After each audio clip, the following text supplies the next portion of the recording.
How we doing, everybody, and welcome to Wisconsin Sports on the Go with Trage. I'm your host, Trage. It is Tuesday in the great state of Wisconsin, or wherever you're listening. Austen is back today. Took a day off. He gets a lot of days off these days. He's lucky I don't pay him because I'd cut his pay. I don't know how to cut his pay, so you just got to live with it, I guess. Austen, how are we doing on this Tuesday? Good. Yeah, I had to go Christmas shopping yesterday, actually, in Eau Claire. So, spent a lot, probably too much money I should have spent. So, but we got presents, and hopefully make the family happy. You know what the worst place to go Christmas shopping is? Joann Fabrics. Anytime you're in Joann Fabrics, it seems like it takes forever. And you're I've just heard in of there the with a place. bunch of little old ladies. I mean, and bless their hearts, those little old ladies. But you're in there with a bunch of little old ladies walking around, and you're looking at. I mean, when I don't go to Joann Fabrics out of kindness of my heart. I just, it's one of those things where like Autumn goes or somebody else goes, so I got to go to Joann Fabrics. And it would be one thing if there was things for me to look at, like. They send me to TJ Maxx. I can look at some things. There's some things at TJ Maxx that I can actually look at. It still bores the crap out of me, but I can look at them. Joann Fabrics?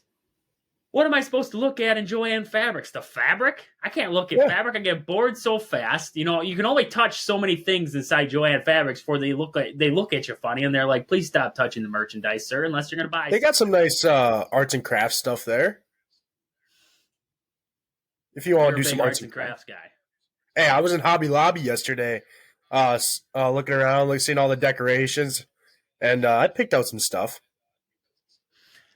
Hobby Lobby. You like Hobby Lobby? Well, it's in the mall, so I figured, stop by there, see what they got. Hobby Lobby's a tragedy too.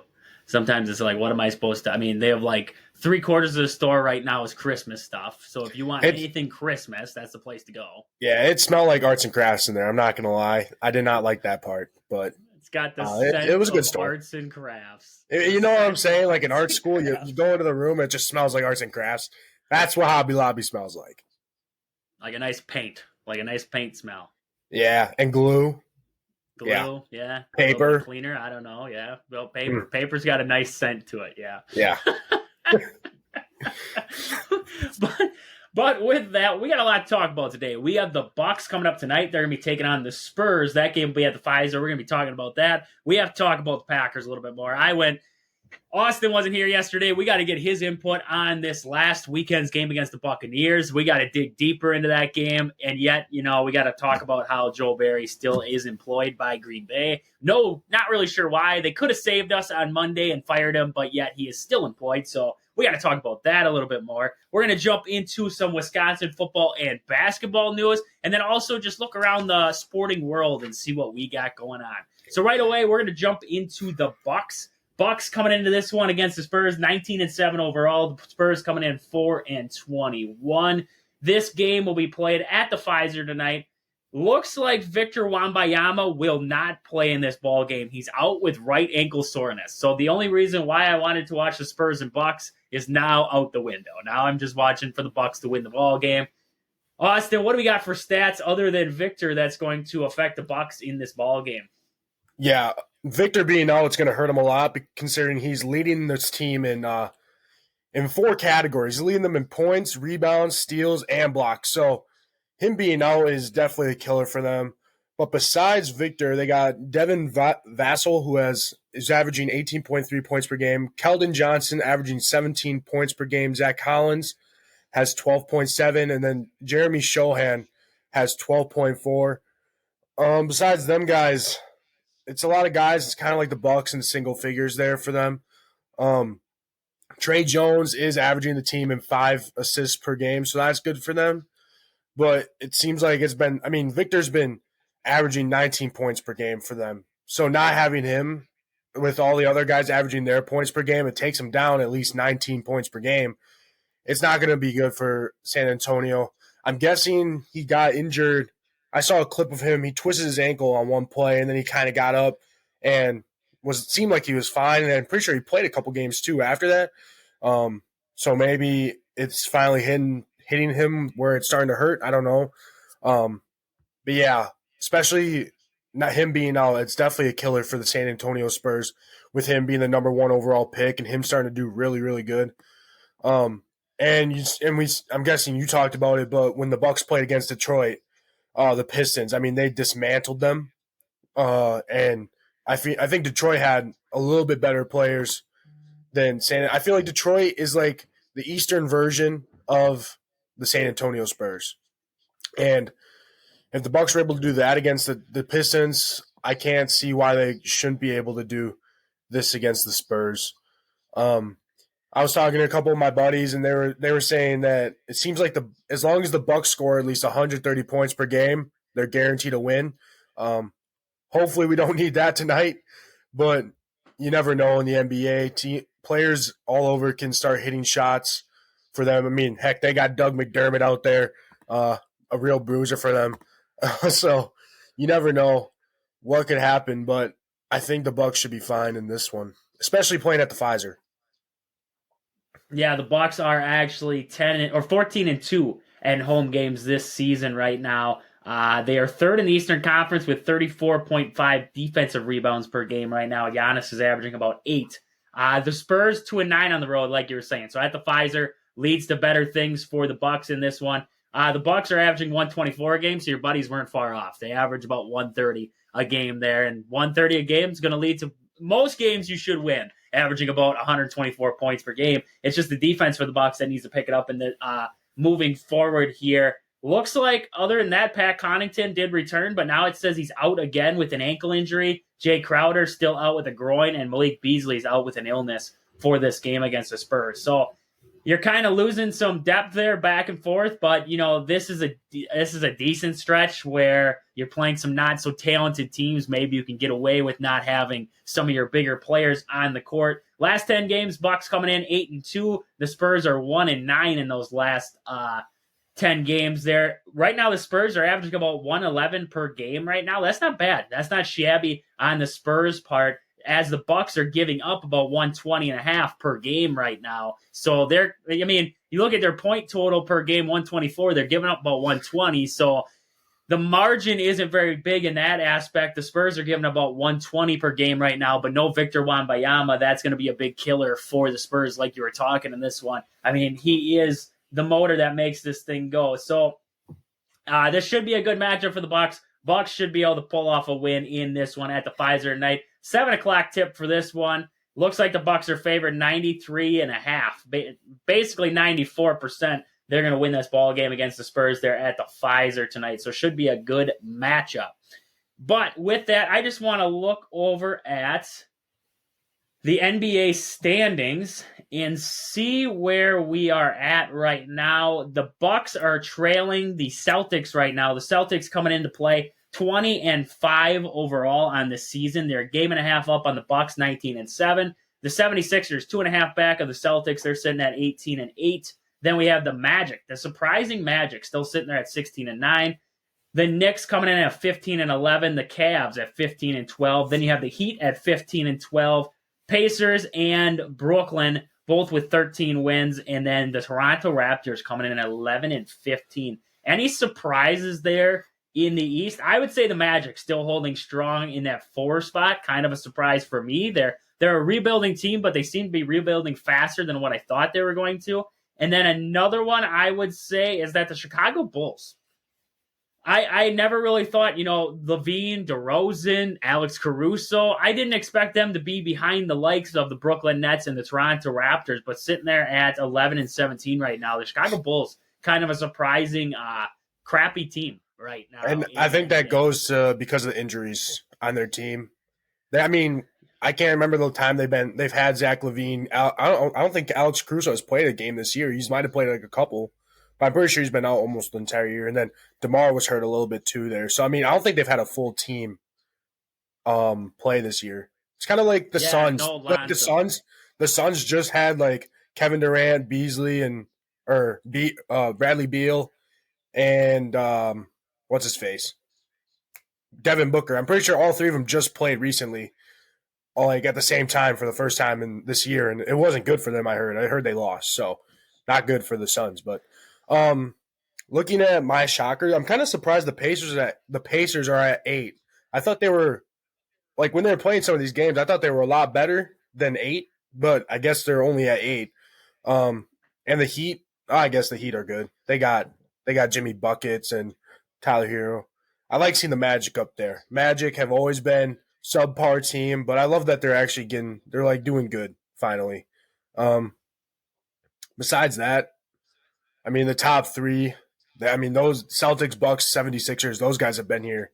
Those guys have been there for the past how many years now? Seems like it's always those top 3 teams with Miami mixed in there a couple times, but and then the Nets. The Nets have kind of been kind of bad since Kyrie and That whole Kevin. fiasco. Yeah, that whole thing. And then after everyone left, they kind of went bad. I mean, Kyrie wasn't able to play for them and all that stuff. But they're sitting at 9. How many teams make the playoffs? Is it 8? 8 teams make the playoffs? 10? They have the play-in games now or whatever it is. Yeah, that's right. So I mean, they're sitting good there at 9. I mean, they're 13-13. That's not a very good record. It's average. They're 500, but for them being at number 9, I feel like they're sitting good at that. I don't think the East is as strong on like the bottom half.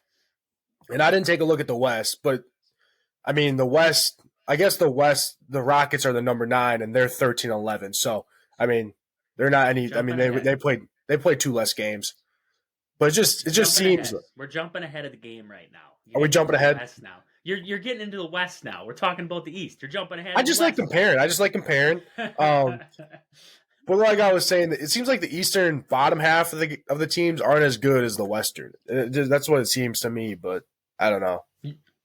Yeah, I can agree with that. And like you were talking there with the Pacers, you look at the difference points per game versus opponents per points per game right now. You look at the Pacers, they're only plus 0.4 right now. You look at their points per game, 127.4. They're giving up about 127 a game right now. So the defensive struggles for the Pacers have definitely been what's killing them. You look at the difference between the 76ers and the Bucks there. That's about a 5.5 difference for the Bucks. The 76ers are at about 11.3. The differential for the 76ers is actually better than what the Celtics have right now. So they're playing a little bit better defense in that aspect statistically, but you factor in opponents and everything like that, and then it changes a little bit. But like you were saying there, going into the West, this one gets kind of surprising for me. Right now, the Timberwolves in first at 20-5. Then we have the Oklahoma City Thunder coming in at 17-8, 3 games back. The Denver Nuggets at 18-10.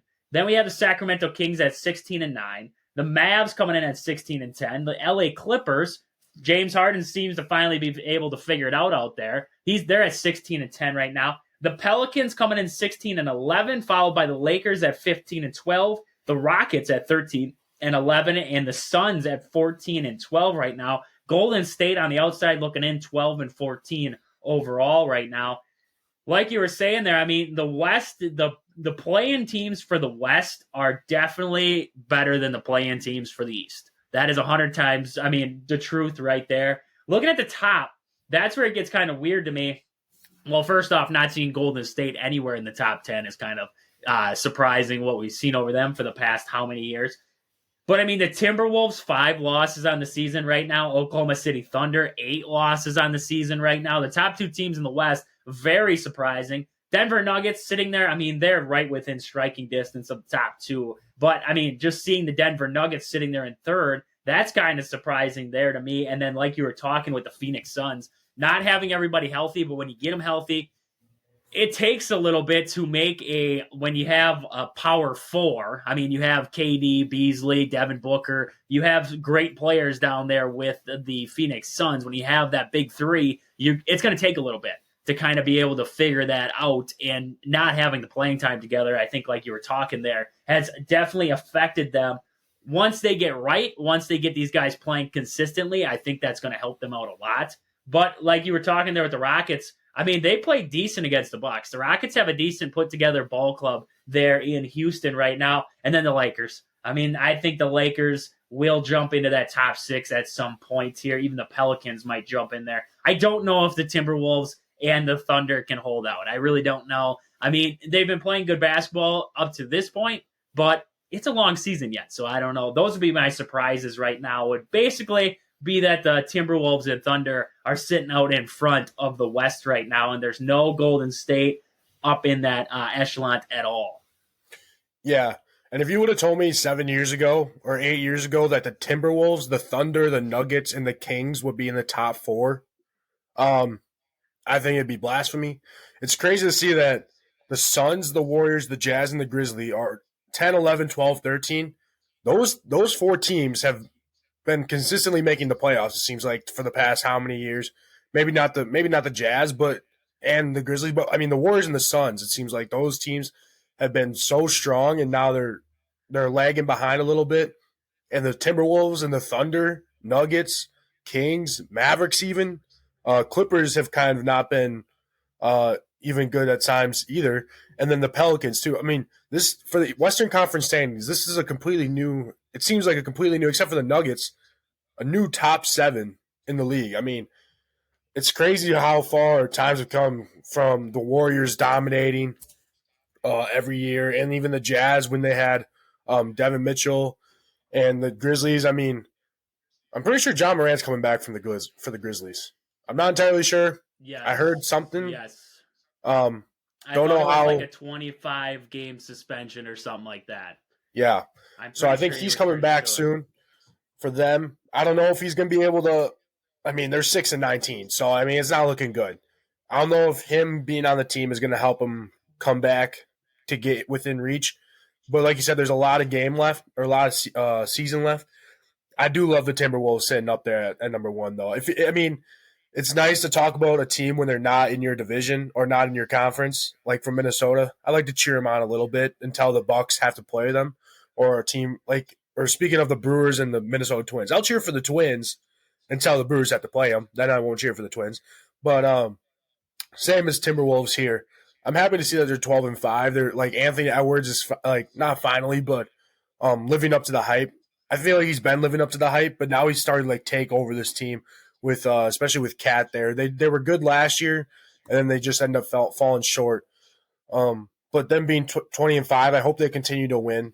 I love seeing that out of them. And then the Thunder with Chet Holmgren there, that was kind of a shocker. I feel like them being, I don't think a lot of people expected them to be number 2.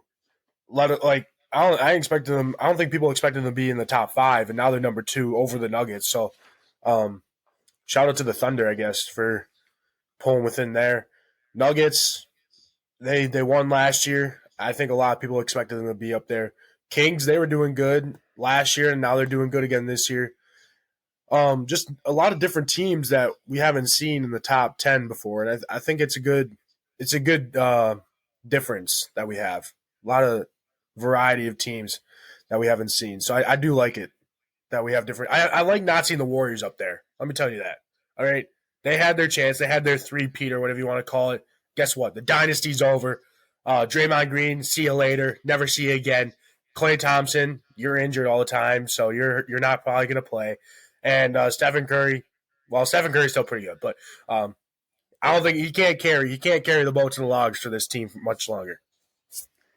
Steph's a dog. I can't hate on Steph. Yeah, I can't hate on Steph. I can't hate on Steph. I wish I could. I really wish I could sometimes, but I can't. I feel bad for hating on Klay Thompson, too. The man did almost have like a career-ending injury. Feel bad.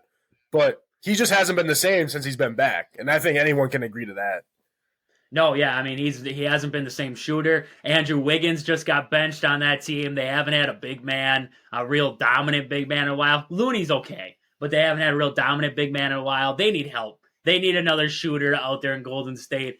You know, it's kind of funny that they got rid of Jordan Poole for Draymond Green, and now they're having this mess with Draymond Green now, and they are missing a shooter, and Jordan Poole was that shooter. So I think that's kind of humorous that they traded Poole away to try to keep Draymond Green happy, and now Draymond is throwing punches and choking guys out, and just seems like he's unhappy with where he's at. So that's where we're at right now with the NBA. Some interesting stuff there in the standings. But with that, I just want to talk about Pittsville Farm and Home Center in Pittsville, Wisconsin. They serve you anything from hydraulic hoses to red roses. This holiday season, get down there, check out their tools selection. They got all kinds of tools, anything you need for home improvement around the house. They can get you things that you need for around the house. Check them out there in Pittsville at the store or on Facebook at Pittsville Farm and Home Center.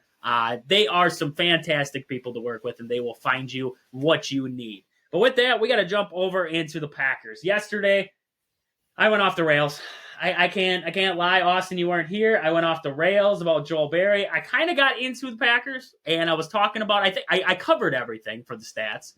But then I didn't really go much in depth further than that because I went off the rails about Joel Berry and the defense and everything else for about, I don't know, probably about 10 minutes. It was a fiasco. It was a fiasco, but it's what needed to be said after yesterday or after Sunday's complete just dismantling once again of this Packers defense. So, I just want to hear what you're thinking. You had a lot of time to stew on it. You had from Sunday until now to be able to stew on the whole situation. You got to experience that Joel Berry is still employed by Green Bay. Matt LaFleur comes out and says, as of right now, there will not be a change. We're not going to move on from Joel Berry. I don't care that it's midseason. Apparently, Matt LaFleur does. We're not going to move on from Joel Berry. We're going to stick with it. So that was Matt LaFleur's words. So we're not going to see Joel Berry go. So, Austin, where are you at right now with Green Bay's defense after watching yet another sub-500 team come into Lambeau this time? Not go to MetLife Stadium like they did against the Giants. Come into Lambeau. And Baker Mayfield looked like Tom Brady out there against the Packers defense, just completely dismantled them. What are you thinking right now with this Packers team and especially with this Packers defense? Yeah, all I got to say is Matt LaFleur, if you ever listen to Wisconsin Sports on the Go with Trage, ever, listen to this message right here. Fire Joe Barry, please. Do Wisconsin a favor, and do your own players a favor because this man is not good. He's just plain out sucks. He's not a good. I mean, how do we give up 34 points to the Buccaneers? How? Especially within the first. So, okay, I understand the first quarter we gave up 3 points. That's pretty good. Second quarter, 10 points. It's like, all right, what happened here? And then the second half, we didn't stop him. I'm pretty sure we stopped him like one time. One time we stopped him. And, I mean, I don't think there's that much to say. There's not much to say about it.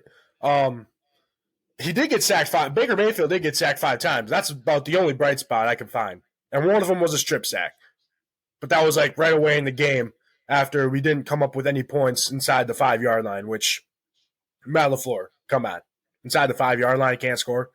And that could be due to the fact that A.J. Dillon wasn't there. That kind of sucked a little bit, not having A.J. Dillon when we needed those short yardage runs there. But Baker Mayfield, you probably read off the stats, but 22 for 28, 381 yards. He averaged 13.6 yards per pass, 4 touchdowns, and a rating of 158.3. That's considered a perfect rating. I think I saw something. It might have been on NFL or something on their Instagram, but I think it was the first time a quarterback has came into Green Bay and had a perfect rating or something. Wow. And I think that just has to tell you right there that he's got to be gone. And if you want to say, well, the Packers want to stick to their coaches. Well, guess what? It wouldn't be the first time that they fired someone at this time of the season because we fired who's the head coach for who used to be our head coach before Matt LaFleur? McCarthy. Mike McCarthy. We didn't hesitate on firing him when we were going to make the playoffs. And that was a head coach. That was a head coach right there. Your offensive coordinator. He called the plays, and we didn't mind firing him. This is a defensive coordinator that hasn't proved anything. He's like the Matt Canada of defensive coordinators. He's the Matt Canada of defensive coordinators. And guess what? Pittsburgh fired Matt Canada so we can fire Joe Barry. Let me tell you, no one's going to hate you for making this decision. No one's going to hate you.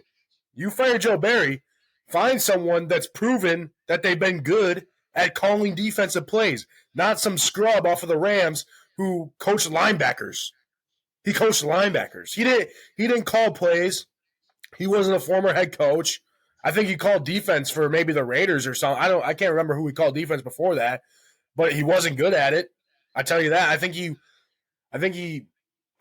even think he was top 10 when he was calling defensive plays for another team. If he was, maybe 28th through 31st. He was at the bottom of the league. His defense has actually improved with the Packers. He's gone from like 31st to 21st in total defense. So so count still that outside the 20 though, so that's great. Yeah. And then you can even go back further than Joe Barry to when we hired Mike Pettin from the Browns, the same Browns that didn't make a playoff game in 20-something years. And how good was his defense? I think he was inside the top 10 one time. Besides that, he was outside the 20, same as Joe Barry. I don't get why we love hiring defensive coordinators that haven't proven that their defense is good. And you know what?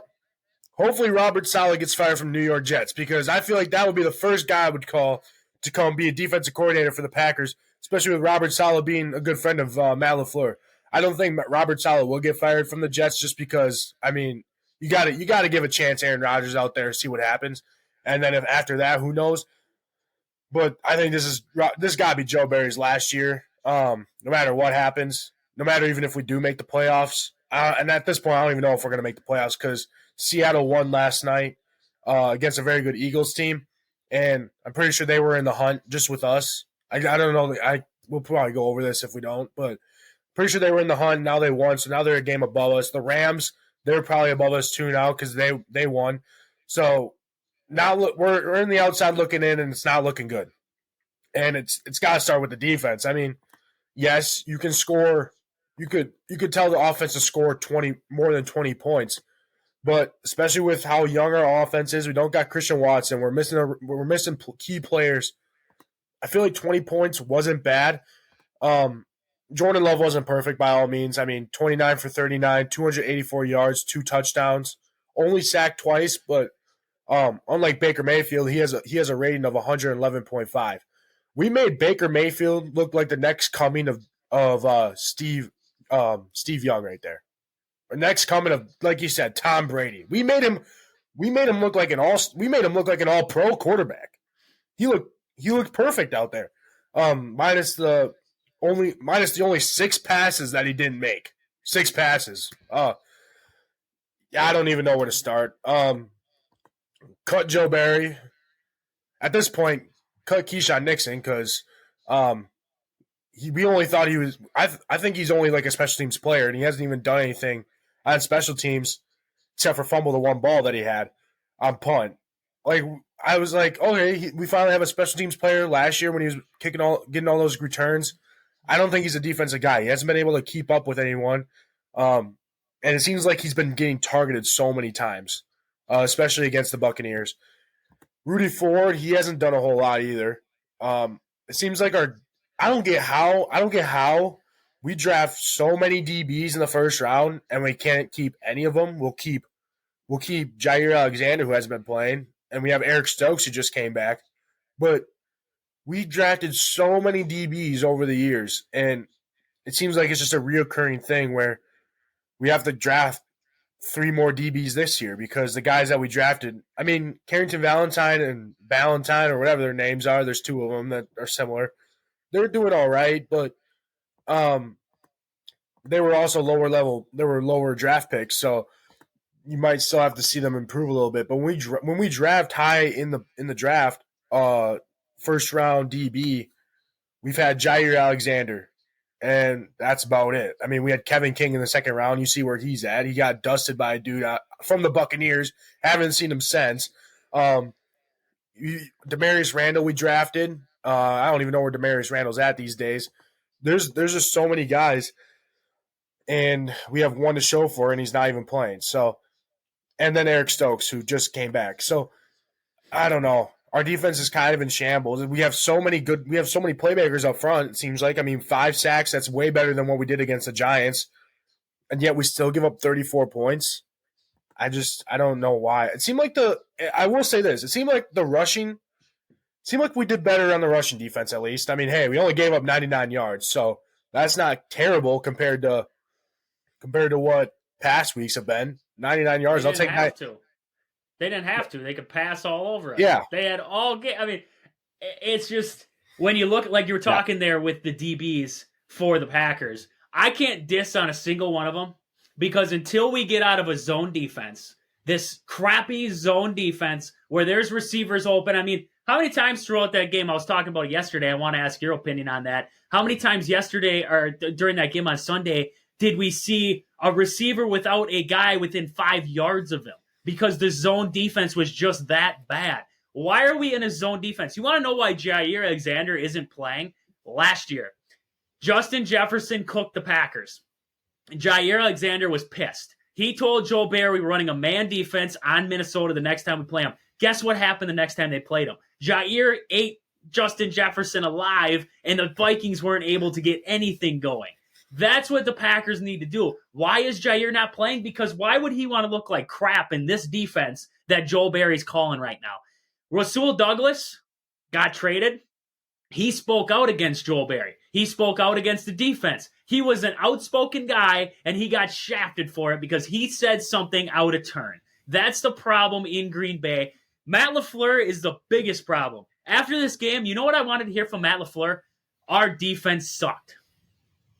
Plain and simple. When he was asked if he would consider a change at the defensive coordinator, and he said now's not the time for that, and he said I've got to find solutions, I've got to go back and take a look at the film. You just watched it. You watched it for 4 straight quarters. This Tampa Bay offense came out of halftime in a close game. Their first 3 possessions, they scored 3 touchdowns. First 3 possessions, they put her in the end zone. They could have done it in 4, but they let the time run out in that third quarter, and they went to the 4th with it instead. It's just baffling to me that, I mean, Matt LaFleur can vouch for this guy. So I understand what you're saying there with the defense has got struggles and Keyshawn Nixon has struggles.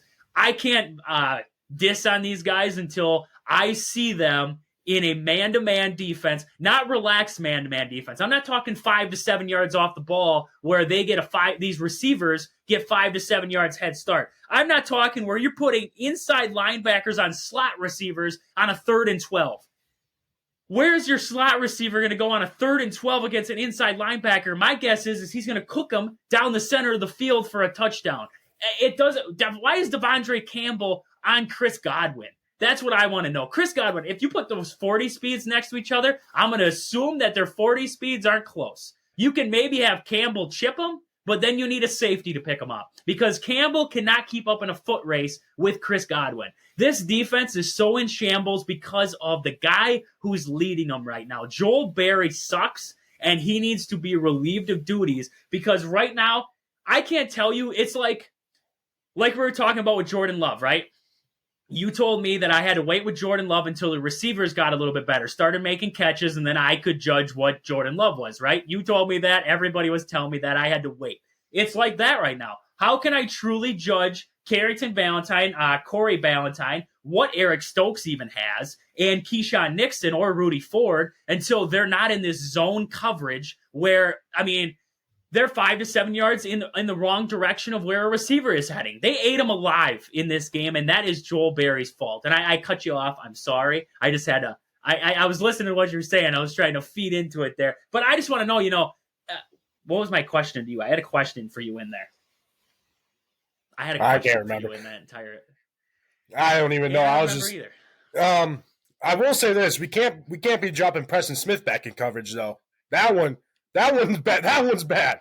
When we have Preston Smith out there covering, even the running back, not only is Preston Smith one of our best pass rushers, now we're not even rushing with him. We're dropping him back into coverage, which he's worse at than pass rushing. So, like you said, Joe Barry, not very good. I don't even know how to say the word. Not very good at setting things up and putting our players in the best position to win their matchups. And like you said, the zone coverages, that's probably not our best suit, but we keep doing it because we think it's going to work, and it's just not working.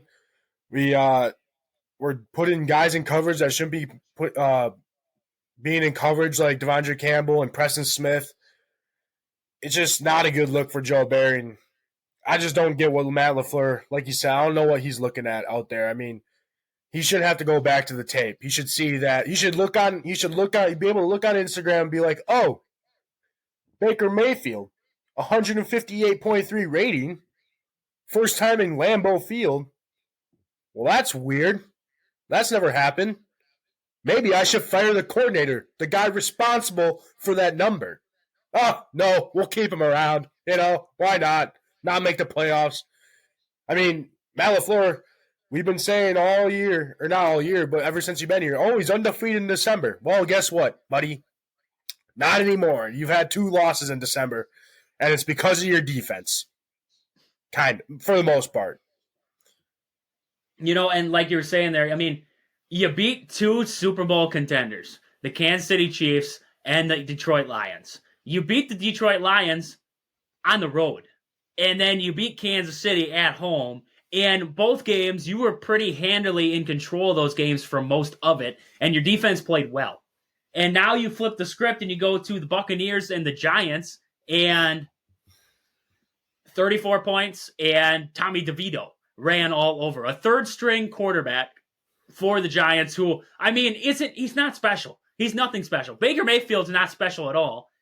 And both of them have phenomenal games. And you look at the blitzes. I mean, how many times do you see the Packers blitz against this Buccaneers team? Maybe once. I saw him maybe once bring an extra guy. I think it was a corner or a safety that came in on a blitz. Other than that, it's the constant 4-man rush or 3-man rush, whatever they decide that time. And 5 sacks. So people who want to blame Rashawn Gary and Preston Smith in the front for this one, you can't. You can't blame them for this. 5 sacks against Baker Mayfield. No blitz. They have to beat their man and get to the quarterback. That 5 sacks is actually a pretty good day for a defensive line. It's just, I don't know. Jair Alexander, there was reports that, you can only read into it so far, but he deleted all of his Packer posts off his Instagram account after the game. So you can only imagine where Jair's head's at right now. And, people want to diss on Jair Alexander. He's a pretty good cornerback. When he's healthy and when he's ready to rock, he's a pretty good cornerback. And to lose Jair because you are too what's the word? Special. You're not smart enough to get rid of a defensive coordinator who's not inept enough to run a man defense with some pretty talented corners. Then you need to move on. If Matt LaFleur will not fire Joe Barry, if he keeps vouching for Joe Barry and keeps him employed in this room, at the end of the day, Matt LaFleur's got to go too. Because if my guy in charge can't make the right calls, if he cannot make the right decisions, then why is he still in the building? I don't care if he's been a good coach for the Packers, if he's had 13-3 seasons, if his resume looks A-okay. He's riding like I said yesterday, he's riding Sean McVay's coattail. He's running the same kind of crap that Sean McVay tries to run. The offensive plays have not been working. How many times do I have to see a wide receiver sweep with Jaden Reed that doesn't work before we give up on it and we get Jaden Reed hurt? Because that's what happened there against the Giants. He's not a good offensive coordinator. He might be a good offensive mind, but he doesn't know when to call the plays. So they need a new offensive coordinator in Green Bay, an offensive coordinator. Bill Belichick, I was talking with my uncle about it, and I said, Bill Belichick, phenomenal coach. He can't call an offense. He can call a defense. He's got a phenomenal defense. He's got a phenomenal defensive mind, but he can't call an offense. And when he's got to make the play calls for an offense, the Patriots suck. But he's still a phenomenal head coach. Matt LaFleur can be a phenomenal head coach. I don't think he's a good offensive coordinator, and I don't think he's a good decision maker as of right now because Joe Barry is still employed, and we're already into Tuesday here, so I'm assuming he will be out there for the Packers' upcoming game here. So I'm assuming Joe Barry will still have a job by then. But, I mean, just a mess in Green Bay right now. You have 3 games left, like you were talking. Before I get into, I'm going to get into the playoff picture. But first, I just want to talk about game day supply in on Alaska. Christmas just around the corner here, and you got your sports fanatic, your sports athlete, looking for some hockey gear, get their skates sharpened, get on the ice this winter season. You got to stop down at Game Day Supply. They do all of it in store. They have custom batting gloves and softball and baseball gloves. They have every bat you could imagine down there at Game Day Supply. Check them out in on Alaska or online at GameDaySupply.net. Right now, you can get free shipping on an order of $150 or more. But with that, I want to look over at the NFL playoff picture right now. and just see where we are sitting. See where the Packers are sitting, see where everybody's sitting right now. So, as of right now, they are giving the Packers a 22% chance right now to make the playoffs. As of right now, the Seahawks jumped in front of them, the Buccaneers jumped in front of them, the LA Rams jumped in front of them, the Saints are in front of them, and so are the Vikings there at 44% right now. It's looking like the 49ers basically locked up. They have that 1 seed. The Eagles are in that 2 seed, 52% right now. The Lions, 79% chance to get the 3. Looks like the Buccaneers are 58% chance to get that 4 seed right now. So they are actually the NFC South division leader. That's how crappy the NFC South is right now. The 5th seed right now, you're not going to jump the Dallas Cowboys sitting there at 70%. Then you have the Seahawks at 31% chance to make that 6th seed. And the Rams are at 28% chance to make the 6th seed. And then flip the script there in the 7th seed. The Seahawks are still ahead of the Rams there. So as of right now, Packers outside looking in. So are the Vikings. So that matchup between Green Bay and the Vikings coming up here in, I believe, 2 weeks, isn't it? I think it's next week, isn't it? They play the Panthers next for sure. And then it'd be Vikings, then Bears. So, yeah, 2 weeks. 2 weeks here. You have the Vikings coming up on the schedule. You beat the Panthers, you can play yourself back into it. I mean, you're going to be sitting at, 7-8 then? Yeah, you'll be sitting at 7-8. You could still end the season on a 9-8 record. And it just sucks to see with the Green Bay team that we lost hope in. I mean, after that terrible 4-game losing streak they had early on there in the season, went 1-6 or 1-5 in that stretch there, beat the Rams in there, but other than that, we 1-5. And now you look at them and it's like, okay, we beat the Chargers, Detroit, and Kansas City, and it was like, okay, the Packers they're putting something together. They can make something of this season. They're in the playoff picture now. You drop 2 in a row, Giants and Buccaneers. Giants aren't even in the playoff picture, and you let them just dismantle you. And then Tampa Bay just completely destroyed the Packers in Green Bay at Lambeau. That's the worst part, in Lambeau. Now you got to go on the road to Carolina. You got to go on the road to the Vikings. It's just not a good stretch for Green Bay right now. Yeah, and now I can see why we kept Joe Barry, because we're playing the Carolina Panthers. You see what's going to happen? What's going to happen is our defense is going to play good, and Matt LaFleur's going to be like, see, I told you he was good. I told you. Well, guess what, buddy? You're playing against the Carolina Panthers, who are, what is their records? I don't even know what it is. 2-12? 2-12?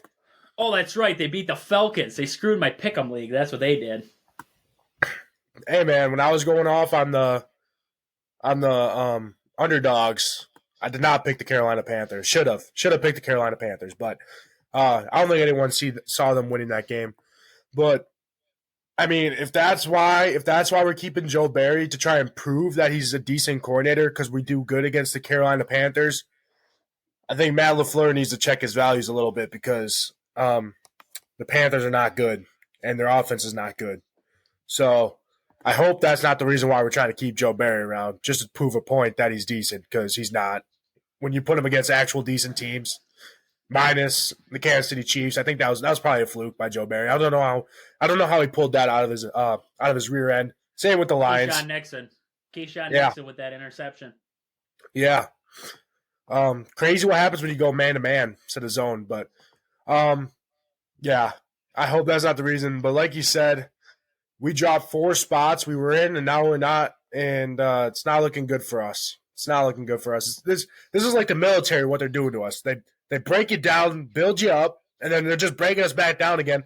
But I don't think the build-up's coming. I don't think it's coming. I think they just broke us down, and we're just sitting at the bottom, ready to quit. We're just ready to quit, get over with the season. We have 3 more games left. I hope we don't lose to the Bears. I mean, that last game, it's at Green Bay against the Bears. Oh man, if we lost to Justin Fields at home, like it's another Lions game right there. I guess I'll become a fan of. Let me see who's in the playoff standings here. I'll be a fan of the Dallas Cowboys, huh? Go boys! Dallas Cowboys, go boys! We them boys.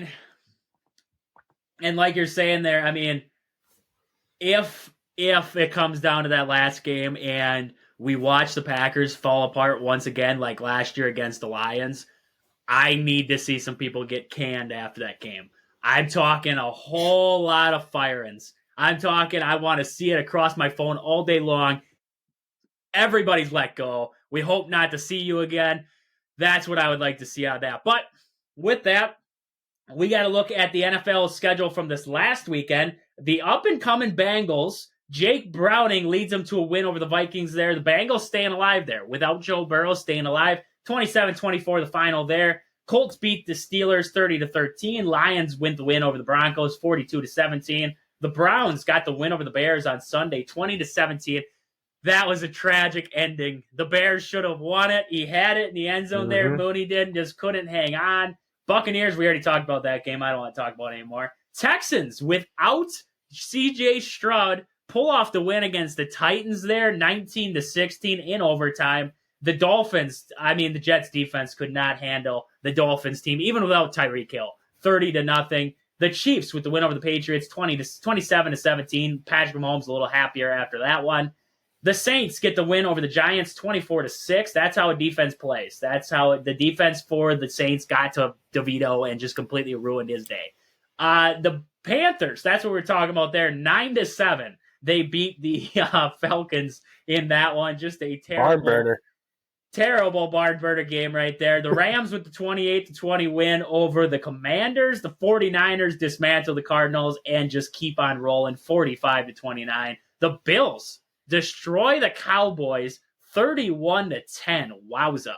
Josh Allen and the, if you're not going to cheer for the boys, you might have to cheer for the Bills because the Bills are coming back. They're starting to play some better football as of late. The Ravens just completely take out the Jaguars 23-7. That AFC South now, I believe the top three teams are all tied at 8-6 right now. The Jaguars, the Texans, and who else is in the AFC South? Titans? Nope, Titans are 5-9. Colts? Not the Colts. Colts are sitting at 8-6 too. So I believe the Colts are at 8-6.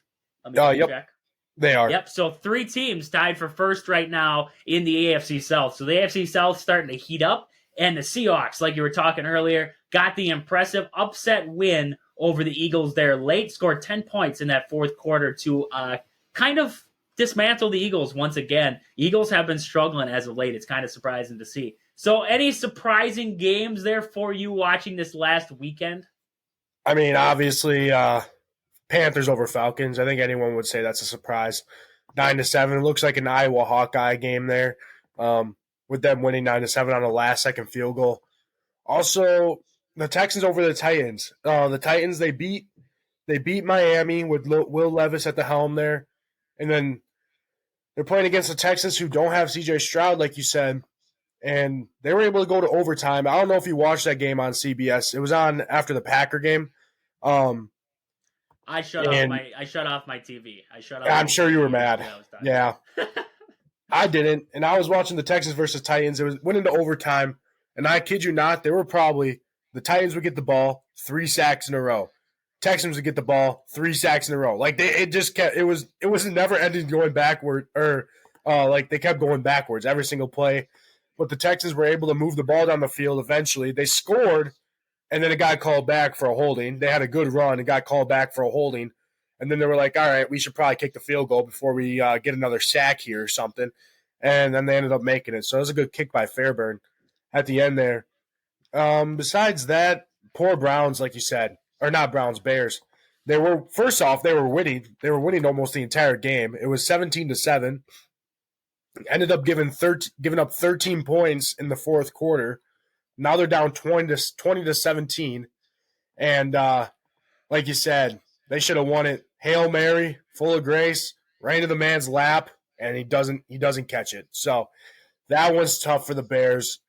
It doesn't take them out of playoff contention yet. They still have a chance, but I don't know. I don't know the rest of the teams that are on their schedule, but it's not looking good for them. The rest of the remaining season is Arizona, Falcons, and Green Bay. So not overly very tough teams, especially even Green Bay. I wouldn't say that's a tough team at this point with their defense. So the Bears still have a chance to make a little bit of a run. I do like the Browns though, 9-5. with a little Joe Flacco Magic there. Joe Flacco Magic still winning in Cleveland, no matter what team he plays on. If whether it's the Ravens or the Browns, he's still winning in Cleveland. Happy for the Browns that they're starting to win. And it makes you wonder, is Deshaun Watson, do you even need Deshaun Watson anymore? You could probably trade him because, heck, you got Joe Flacco out here playing like he used to. It's good to see by him. Giants, they're frauds against the Packers. We all know that. It's crazy what happens when you play against an actual team that has a defense. Besides that, poor Jets. I saw Zach Wilson did get injured. I'm pretty sure he was out almost the whole game. He got injured. I don't think it would have mattered. Anyways, I mean, the Dolphins put up 30 points. They were kind of firing in all cylinders. And luckily, I had Christian McCaffrey on my fantasy football team because he gave me 41 points. Attaboy.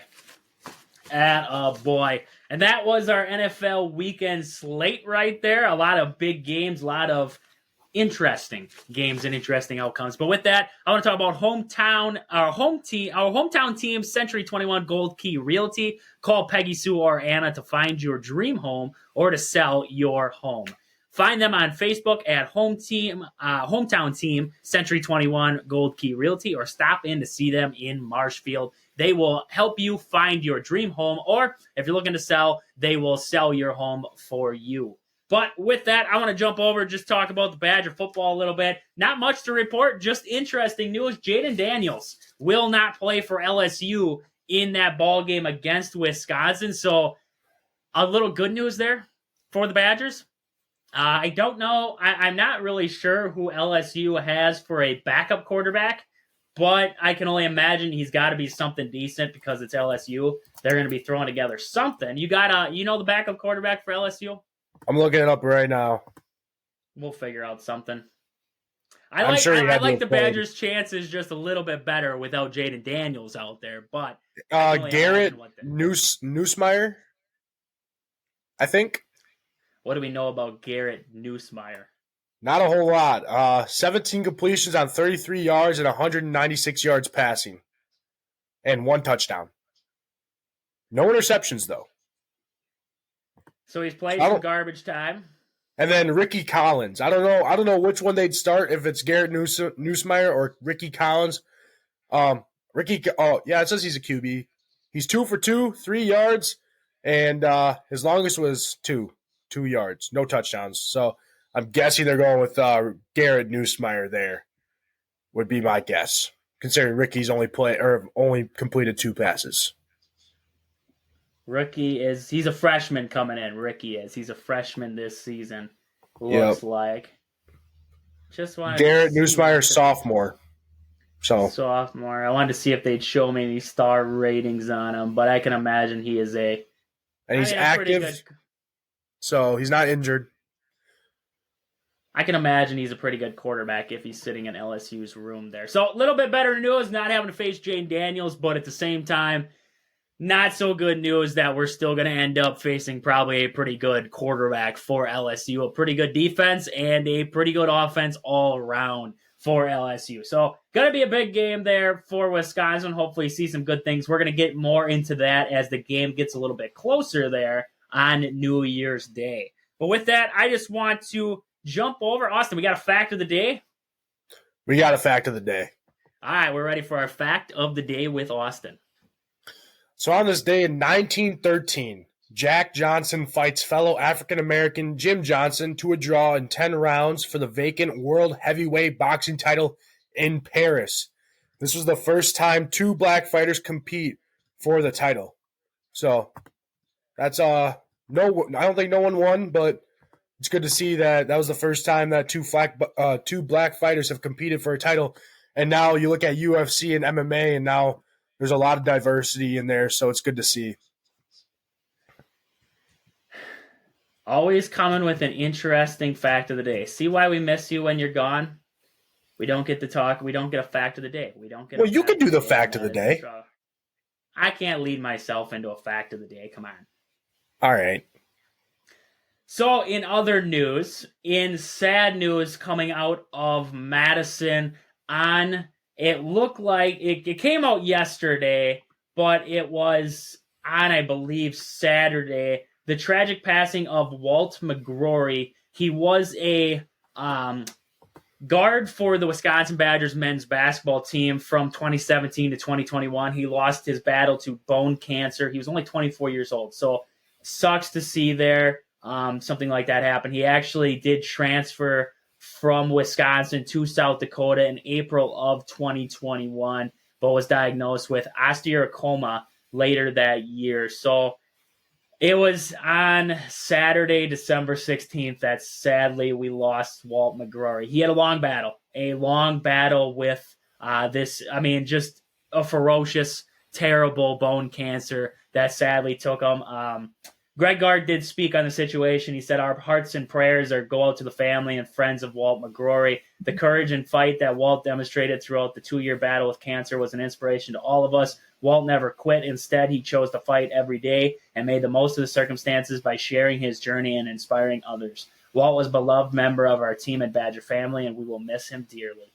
So just a sad news to come out of Madison there. He actually arrived at Wisconsin after scoring a school record 2,216 points at Adena High School in Minnesota. He was team captain his junior and senior season, averaging about 26.3 points per game, 8 rebounds, and 6 assists in his final years there. He turned down a handful of scholarship offers from mid-major programs to walk on at Wisconsin. He was always a fighter. He was definitely a fun guy when you watched him on the bench for Wisconsin. He was definitely a fun guy. And just tragedy to see Walt McGrory. I know everybody, if you really follow Wisconsin and follow the Badgers, you knew his story. You saw his story and you saw just what he was doing. And I mean, to see a guy who is working out more than the average person while battling this, losing a leg and being able to battle and still be able to work out, still be able to go out, celebrate, do everything with your life. He fought every day, and it was, I mean, tragic to see the loss of Walt McGrory. And he's so young too. I mean, that's what's sad to see is someone so young go out, especially to cancer. Something that's hard to control. You can only fight for so long until either you beat it or it just takes over your body, and that's the tough part is realizing that. So, prayers out to his family for sure, and it's just sad to see someone so young get taken like this. But yeah, prayers out to the family and to the Wisconsin basketball program. I know a lot of people in Madison were good friends with Walt, and hopefully everybody is doing okay at this time with the passing of Walt McGrory. But with that, we got to move on here. We're going to move on to the NCAA men's. We're going to talk a little bit about the bracketology. I just want to look into bracketology a little bit right now. It looks like Purdue is coming in as the top overall seed. Looks like Michigan State has played their way back into the field there. They're the first team out as of right now. They're going to be the first 4 out. Looks like the last 4 byes are going to be Florida, Providence, New Mexico, and Washington. It looks like right now they have the Badgers. I did see earlier they had them jumping in as a 4 seed. I got to find them quick here on the bracketology. I saw them in there as a 4 seed. They would be in the Akron. East region. Yep. The East region right now, they'd be in there with UConn. Oklahoma as the 2 seed as of right now. Clemson in there as the 3. I kind of like that draw. I would take that draw. I don't like having to play North Carolina if Wisconsin wins that first matchup against Akron. But I like the draw. The only one that scares me in there is when you would eventually get to Sweet 16 action and you'd have to face UConn. That would be a struggle for Wisconsin. But I feel like any 1 seed right now for Wisconsin would be a struggle. Kansas, Purdue, Arizona, or UConn. It's a struggle across the board right now for the Badgers. It'll be interesting to see how Marquette plays against UConn. I don't know if they played yet. They might have. I'm not entirely sure. But I can check that out. Nope, they haven't played yet. Not yet? Nope. They play on this February 17th and March 6th. So it'll be interesting to see how Marquette stacks up against UConn. That might be able to give us a little bit better, like see how they are. I mean, we beat Marquette, so if Marquette plays close against UConn, then we're like, oh, we might have a decent chance here. But all the other teams, I mean, I'll take I'll take a lot of these teams that they're going up that they'd have to go up against. This is a good. I consider this a very good draw for the Badgers. I mean, North Carolina, they're good, but they just got beat by Kentucky, which I called, by the way. I did call Kentucky over North Carolina. Just want to subtle flex in there, but North Carolina's still pretty good. And then Oklahoma, they'd be a 2 seed there. They're decent. So overall, this would be a pretty good draw, though, I'd say. I mean, I'd rather be in that instead of the West again, have to go against Arizona. That would be tough. I don't know. They going against Purdue. It'll be interesting to see how Wisconsin even plays against Purdue in the regular season. They play them twice. But Purdue beat Arizona. It'll be interesting to see how those games go. But I mean, if we're not in Purdue's bracket, that'd be cool. And then even Kansas's bracket. UConn beat Kansas, I think. Yes. Yeah. Yep. But either way, I'll take that draw. I'll take that draw for the Badgers. I'll take any draw. At least get them into March Madness. All right, we didn't get that last year. We were sad. We were sitting at home watching these games, and we're like, who do we cheer for? Marquette, great. Just get them in so I can cheer for at least one more game in March. As long as you beat Akron, if they got in, if this was a draw, as long as they beat Akron and get out of the first round, I'm good. I'm good from there. If you were to lose to North Carolina, whoever gets that 5 seed, I'm good. I can walk away with that. But like you were saying there, it's so hard to gauge teams because I think Arizona beat Michigan State by like 7. Wisconsin lost to Arizona by like 20-some. And then Purdue beats Arizona, but that was a shootout. I mean, it was like 90-something, 80-something, just a shootout. So it's like, how do you gauge it anymore? You used to be able to gauge so easily, and it's like, okay, Wisconsin just played like crap that day against Arizona. Their defense looked like crap. So that didn't help them against Arizona, so that probably keeps it closer. They played well against Michigan State, which then they beat Michigan State by like 12. They're up by 13 at one point. So it's like, okay, now when we face Purdue, what kind of ball game are we going to get? It's interesting to see what's going on right now. But that's where the Badgers are at right now in bracketology and some of the top seeds right now in bracketology. Marquette would get a 2 seed right now. They have them in the Midwest. They would get a 2 seed and be in there playing Morehead State. So there's our Wisconsin teams in there right now. Not seeing anything else for no Green Bays, no Milwaukees, nothing like that. So nobody Green Bay just got smacked by Oklahoma. I'm pretty sure it was like 81-42. So I don't think we'll be seeing Green Bay in March Madness anytime soon. They got to win the tournament. They got to win out in that Horizon tournament. I'm pretty sure. When was the last time they were in it? I think they played Texas A&M one year. Yep. I think that was the last time they were in. I can't remember though. I think so. I believe so. It was a couple years ago. And then I can't remember the last time Milwaukee was in the March Madness tournament. I don't think they got in with Patrick Baldwin even. No, they didn't. I mean, Patrick Baldwin was their whole team. So I don't know. I'm sure we won't be seeing them anytime soon either. That's okay. I don't want to lose to Green Bay. That would be the one team we would lose to. So true. I'm okay with missing out on them. But with that, let's jump over. We got one more thing to finish out the day here. We got to go through we went through our top 5 Christmas movies on one of our last episodes. We got to go through our top 5 Christmas songs on this one. So I'm going to start us out. Jingle Bell Rock. I got Jingle Bell Rock coming in at my number 1. That one might be a stretch there, Trage. Because I'm going, All I Want for Christmas Is You by Mariah Carey. You just shot me out of my number 2. That was my Mariah Carey right there. That was my number 2, and you just completely just shot me out of it. Bye. I mean, everyone's I can't go that high. I'm not going to sing it, but it's a classic. It's a classic. Everyone sings it. Been here since 1994, and it's never going to leave. It's never going to leave Christmas. I'm going to go with the classic. In my next one, Rudolph. Rudolph the Red-Nosed Reindeer is going to have to come in at my number 2. My number 2, right now I'm just feeling it. Frosty the Snowman. Give me Frosty the Snowman. Frosty the Snowman. I like Frosty the Snowman. In my number 3, I'm going to go Last Christmas. That's a good one. Well, I know. Come on. This one, a little shout out to my mom. This is her favorite Christmas song. The Little Drummer Boy. The Little Drummer Boy. Interesting take there. I'm going to go Santa Baby in my number 4. Mm-hmm. I'm just looking around. I'm looking at a list here. Because I like the old music, obviously, but then there's this one that I sing every year, and it's by Ariana Grande, and I might get a little backlash from this. But if it's anything, it's my Christmas guilty pleasure song, and it's Santa Tell Me by Ariana Grande. Santa Tell Me by Ariana Grande. That is what I wanted to hear out of you. I was hoping to get something like that. In my last one, I think I'm going to have to go. Oof, that's tough. I have one left.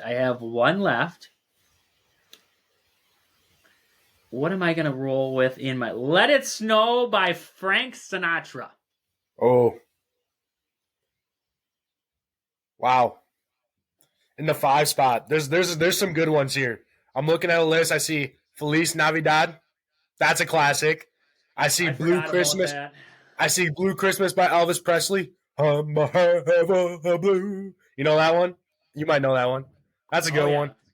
And then I see Underneath the Christmas Tree by Kelly Clarkson. Underneath the tree, you're here. You know that song? You're blowing eardrums out, my friend. We're not. Well, sorry, but I'm just in the Christmas spirit. I don't know which one. To pick. Underneath the Christmas Tree. You think that one is? Underneath the Christmas Tree, hands down. That was my number 6. Yeah. I got to number 6. Yeah, I might have to go that one. But shout out to honorable mentions: Blue Christmas by Elvis Presley and Feliz Navidad. Shout out to those ones. But I'm going Underneath the Christmas Tree. Underneath the Tree, it's called. No Christmas, just a tree. And Rocking Around the Christmas Tree. Can't forget about Rocking Around the Christmas Tree. Tree. Oh, yeah. Rocking Around. Yep. We're not singing. Stop it. No more singing. Oh. I'm just in the Christmas spirit. No snow out here, but I'm in the Christmas spirit. You can sing us out. Which song? It's the most wonderful time of the year. Dong, ding, dong. All right, let's end it, Trish. That was solid. You like that? Solid one to end it on there. But with that, that's about all we got for today. We went through it all. We got the Packers talk. We got into the Badgers a little bit there. We got into the Bucs. We got into the NBA standings. We talked about it all on this episode. We got more coming back at you tomorrow. This has been Wisconsin Sports on the Go with Trage. Thank you guys for listening. We'll catch you guys back here tomorrow. But until then, deuces.